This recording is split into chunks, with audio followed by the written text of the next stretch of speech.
میں کشمیر سے وابستہ ہوں اور میں کشمیری کی بات کروں گا، اس میں کوئی بھی ہو، وہ جتنے بھی جیلوں میں ہیں وہ کشمیری ہیں، میں کشمیری کی بات کروں، وہ کس سے وابستہ ہے مجھے اس کے ساتھ کوئی غرض نہیں ہے۔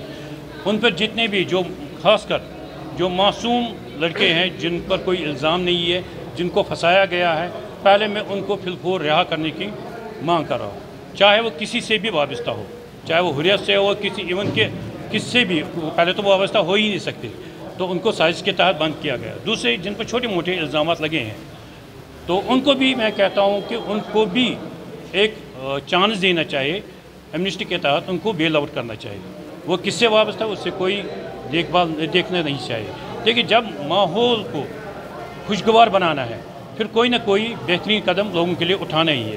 اب اس کے بعد سنگین مسئلہ جو میں پہلے بھی عرض کر چکا ہے کہ حکومت نے جن پر سنگین الزامات لگائے ہیں، میں کہہ رہا ہوں ان کو بھی پیرول کے تحت پیرول پر ان کو بھی چھوڑ دینا چاہیے، جب تک ان کو عدالت سے کوئی فیصلہ نہ آ جائے۔ ان کو جیلوں میں بند کرنے کا کوئی مقصد ہی نہیں ہے، کوئی جوازت ہی نہیں ہے۔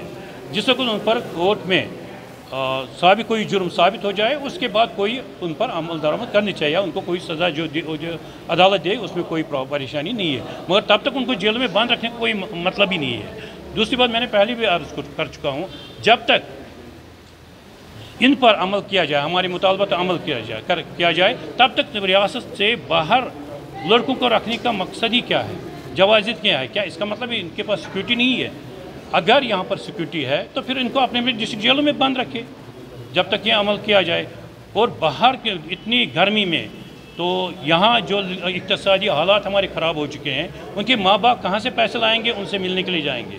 اس لیے ان کو یہاں پر اپنے ڈسٹرکٹ جیلوں میں رکھا جائے، منتقل کیا جائے، یہی ہمارا مطالبہ ہے۔ مجھے آپ بتائیے کہ جو آرٹیکل ہٹنے کے بعد جو حالات رہی ہے اس حالات کو آپ کیسے دیکھ رہے ہیں؟ دیکھیے وہ تو آپ کو بھی معلوم ہے، ہم لوگوں کی بات کرتے ہیں، لوگ کہہ رہے ہیں ہم سے بہت کچھ چھینا جا رہا ہے، یہ آج سے بھی نہیں، 1947 سے ہمیں ہمارے حقوق چھینے جا رہے ہیں۔ دیکھیے اگر ایگریمنٹ 47 میں کوئی ہوا، اس کے بعد دہلی ایگریمنٹ ہوا تو اس وقت بھی تھوڑے سے جو بھی حقوق ہمارے تھے چھین لیے گئے۔ دہلی ایگریمنٹ کے بعد شیخ محمد عبداللہ کو بھی حراست میں لیا گیا، اس کے بعد بھی جو ہمارے اپنے حقوق تھے وہ بھی ہم سے چھینے جا رہے ہیں۔ میں اپنی بات نہیں کر رہا ہوں، لوگوں کی بات کر رہا ہوں۔ 1947 آرٹیکل چھیننے کا مطلب کیا ہے؟ یہ ہمارا وہ حقوق جو ہمیں دیے گئے تھے وہ ہماری حقوق ہمیں صرف نہیں تھے، باقی اسٹیٹوں میں بھی ایسے حقوق ہیں، تو ہم سے ہی کیوں چھینا جا رہا ہے؟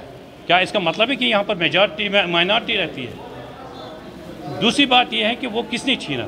اگر یہاں کی گورنمنٹ اس سے چھین لیتے تو ٹھیک ہے، اس کی جوازت تھی، تو سینٹرل گورنمنٹ کو یہاں کی گورنمنٹ سے پوچھے بغیر ایسے چھیننا وہ کہاں کا انصاف ہے؟ آپ کو نہیں لگتا ہے کہ ابھی سب کچھ ٹھیک چل رہا ہے؟ اگر ٹھیک چل رہا تو آپ ایک چیز کریے، پھر ان کو جو ڈیمانڈ کر رہے ہیں یا مین اسٹریم ڈیمانڈ کرے ان کے مطابق پورا کریے، تو پھر کیوں آپ نے ایل جی کو رکھا ہے جبکہ یہاں پر پہلے صدری ریاست ہوا کرتا تھا، اس کے بعد میری پہلے بول دیجیے، اس کے بعد یہاں گورنر اپنا ہوتا ہے، آج کیوں لیفٹنٹ گورنر ہے؟ یو ٹی کیوں بنائی گئی؟ آپ مجھے بتائیے، اتنی بڑی ریاست تھی اور لداخ کو الگ کیوں کیا گیا؟ اگر حالات ٹھیک ہے، حالات کس طریقے سے آپ ٹھیک کہہ رہے ہیں؟ کیا عوام کو دبانے کا مطلب حالات کو ٹھیک ہے؟ نہیں، حریت کانفرنس کے لیڈران جو ہے وہ متحدہ میں شامل ہو رہے ہیں۔ اگر ہم بلال غنی ان کے حوالے سے بات کریں یا دیکھیں وہ الیکشن بھی وہ لڑ رہے ہیں، تو کہاں آپ کو لگتا ہے کہ لوگ پیچھے ہیں؟ نہیں، لوگوں کی بات تو اور پولیٹیکل پارٹیز کی بات الگ ہے۔ دیکھیے اگر بلال غنی لون صاحب یا کوئی صاحب بھی مین اسٹریم جوائن کرے، وہ ان کا اپنی چوائس ہے، اس کا ہرگز مطلب یہ نہیں کہ لوگوں کے مشکلات ان کے مین اسٹریم میں جانے سے حل ہو جائیں گے۔ میجارٹی تو پیس کے ساتھ ہے، تو پیس کے ساتھ کون نہیں ہے؟ مگر اس کا مطلب یہ نہیں ہے پھر جیلوں میں کیوں لڑکے بند ہیں اور ریاست سے باہر کیوں ہیں؟ اگر پیس ہے تو آپ لائیے نا ان کو، جن کو جو جیلوں سے بند ہے ان کو چھوڑ دیجیے نا۔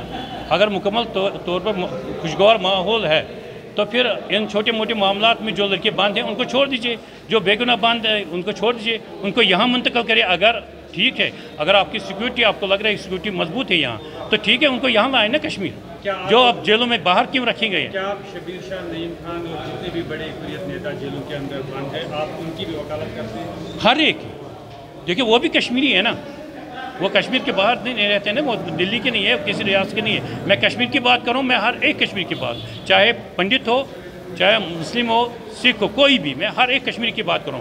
تو شبیر شاہ کو بند کرنے کا مقصد کیا ہے بھائی؟ اگر اس پر کوئی الزام، سنگین الزام ہے، پیرول پر چھوڑ دیجئے جب تک عدالت کا فیصلہ آ جاتا ہے.